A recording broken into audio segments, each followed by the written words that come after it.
রামু যতগুলো দিয়ে আছে সব বানিয়ে কালকে দিয়ে যাস। তো অগ্রিম কিছু টাকা দিলে ভালো হতো। থামো, যখন দিবা তখনই পাবা, আমি এখন আগে দিতে পারবো না। যাও এখন এখান থেকে। আরে মালকিন প্লিজ একটু টাকা দেন। আরে টাকা কি এত সস্তা নাকি? কাজের আগেই টাকা চাস? যা এখান থেকে। আরে আমার তো খুব টাকা প্রয়োজন ছিল, এখন কি করব? যাই বাসায় যাই। আরে তোমার মালকিন টাকা দেয়নি, তাহলে দিয়ে কেন দিচ্ছ?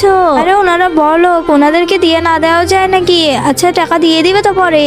যাই সব দিয়াগুলো দিয়ে আসি, তুই যা স্কুলে। আর হ্যাঁ, দেরি করে স্কুল যাবি না কিন্তু, আমি এখন যাচ্ছি। আচ্ছা বাবা।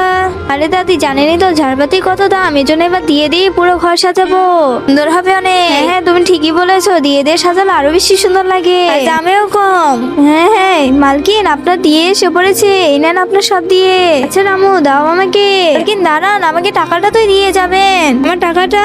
আরে টাকা যখন আমার আসবে তখন আমি তোমাকে দিবনি। আরে কিছু বলতেও পারি না, আমার তো টাকা খুবই প্রয়োজন ছিল। বড়লোক দেখি কিছুই বলা যায় না, মাগনা মাগনা দিয়ে দিয়েছো, এবার স্কুল ফিটা দিবে কিভাবে? আরে আমরা গরিব বলে বড়লোকরা আমাদের সাথে এমনই করবে, আর কি করবো? এই রামু এনাও তোমার টাকা। আরে দাদি আপনি টাকা দিচ্ছেন? যাক টাকা তো পেয়ে গেছি, এবার দিওয়ালিও করবো, আর ওই টাকা দিয়ে তুমি ফিটাও দিয়ে দিও, সমস্যা নেই। আচ্ছা বাবা।